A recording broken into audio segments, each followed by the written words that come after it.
नमस्कार. Smart city metro न्यूजमध्ये आपल्या सगळ्यांचं स्वागत आहे. मी आहे करण हिंदुस्थानी. आज राज्य निवडणूक आयोगाने एक पत्रकार परिषद घेऊन राज्याच्या 29 महानगरपालिकेच्या निवडणुका जाहीर केल्या आहेत.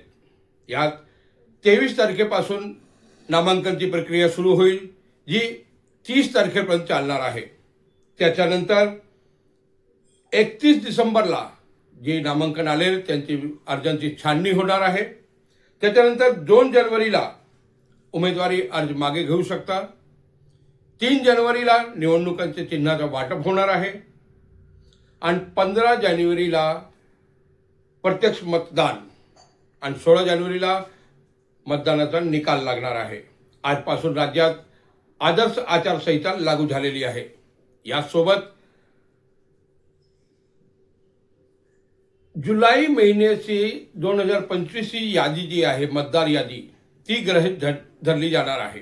या जुलै महिन्याची यादीमध्ये एकूण 2,04,450 मतदार आहेत.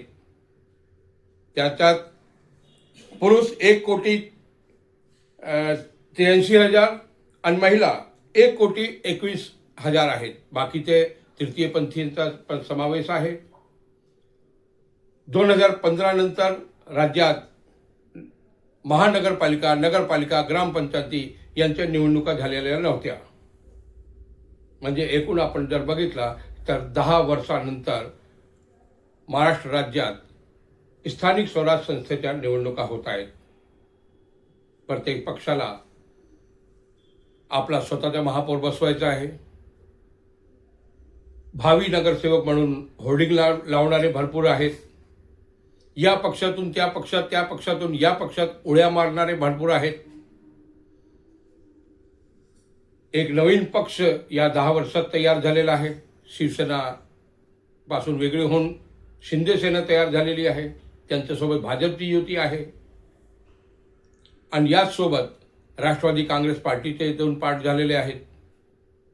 मनसे पण या निवडणुकीत फार जोराने उतरणार आहे.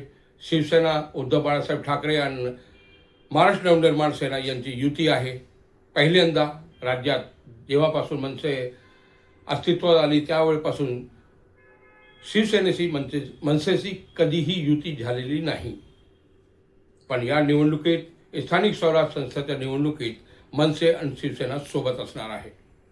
एक नवीन युती आपल्याला बघायला मिळेल. त्याचसोबत काँग्रेस आपल्या अस्तित्वासाठी प्रयत्न करत आहेत.